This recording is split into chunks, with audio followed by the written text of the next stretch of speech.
He was hunted, betrayed, and burned alive, all for a single revolutionary idea: that the Bible should be available to everyone, not just the educated elite. William Tyndale's mission would not only change the course of history, but would ultimately cost him his life. Why did the powers of his time fear his translation so much? Why were they willing to stop at nothing to silence him? This is the story of William Tyndale, a man chosen to bring light to the world, whose destiny was to translate the sacred word of God into English for the very first time.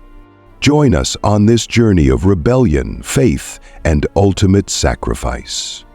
At the dawn of the 16th century, Europe was deeply rooted in religious traditions and enveloped in a thick spiritual atmosphere. The Bible, a book that contained the light of divine truth, was locked away in a language that only a few could comprehend. For centuries, the Latin Vulgate had been the only approved version of the Scriptures, recited by priests in a tongue foreign to the majority of people.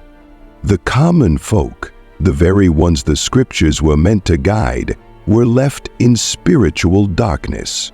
It was into this world that William Tyndale was born, a world where the Word of God was shrouded in mystery, hidden behind a veil of exclusivity.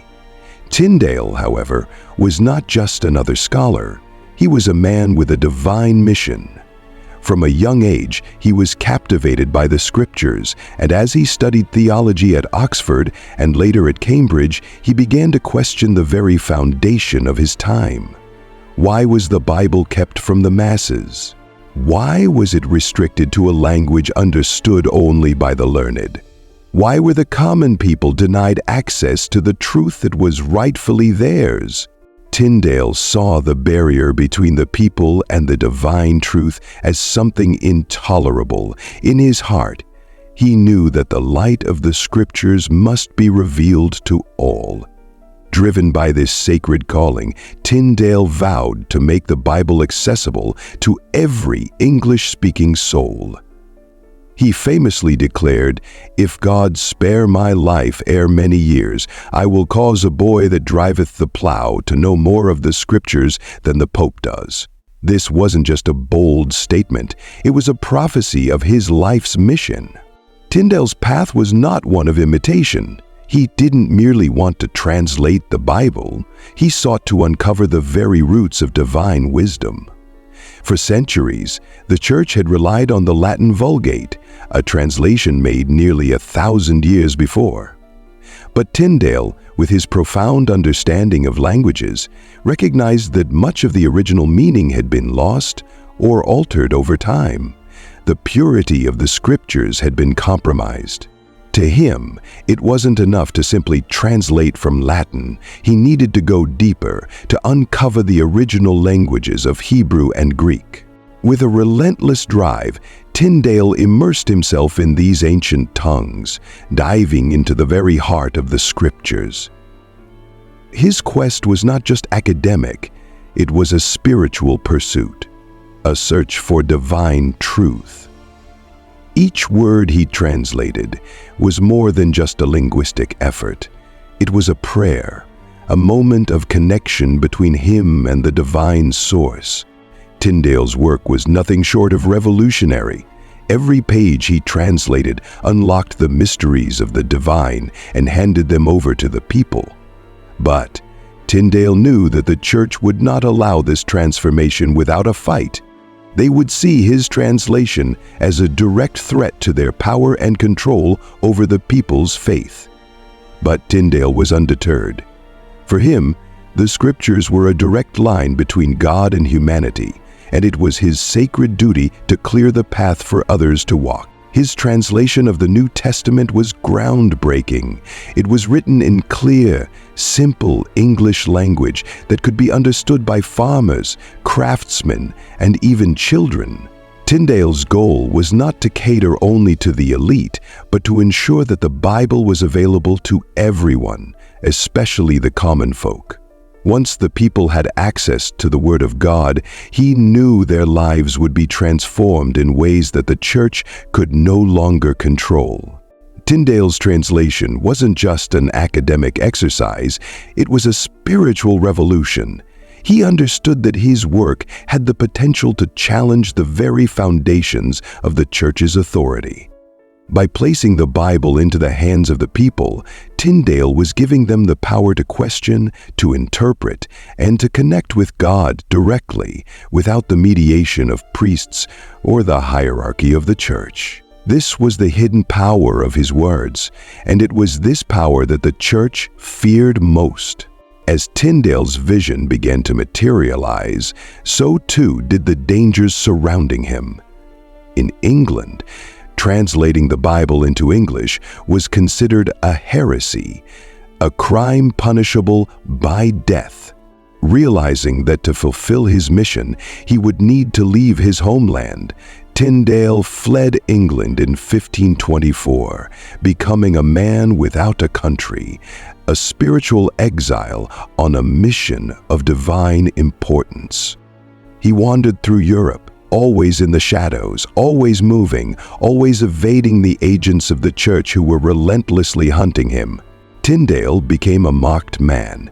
Church officials branded him a heretic, and the English government issued orders for his arrest. Agents were sent to track him down, moving across Europe in search of the man who had dared to challenge the most powerful institution of his time. But Tindale was elusive, always one step ahead, moving from city to city, from hiding place to hiding place, continuing his work in secret. He knew that if he were caught, it would mean certain death, but the threat of execution did not deter him. He believed his mission was divinely ordained, and he was willing to pay the ultimate price to see it through. In 1535, Tyndale's time ran out. Betrayed by a trusted companion named Henry Phillips, Tindale was arrested by agents of the church and imprisoned in the castle of Vilvoorde near Brussels. For over a year, he languished in a cold, dark cell, awaiting his fate. Even in his imprisonment, Tindale never recanted his beliefs. He knew that his work was more important than his life, and he remained steadfast in his faith, convinced that his mission was greater than his suffering. On October 6, 1536, Tindale was led to the stake. As the flames rose around him, his final words were a prayer. "Lord, open the King of England's eyes." In that moment, Tindale was not pleading for himself. He was praying for the future, for the people he had dedicated his life to serving. His death was meant to silence him, but it only amplified his voice. Tyndale's work did not end with his death. Even as his body was consumed by the flames, his translation continued to spread throughout England. His English New Testament, considered a forbidden book, found its way into the hands of thousands of people who had never before had the chance to read the scriptures in their own language.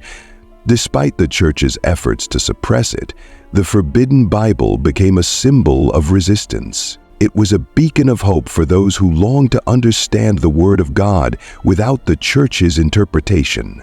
Smugglers risked their lives to bring the Bible into England, hiding it in barrels, crates, and bundles of goods. These Bibles were passed hand to hand, read in secret gatherings, and cherished by those who understood the magnitude of what they held. Tyndale's translation, once forbidden and feared, became the spark that ignited a revolution, changing the course of history. His death was meant to silence him, but instead, it made his voice heard louder than ever. His final prayer, "Lord, open the King of England's eyes," was answered just a few short years after his death.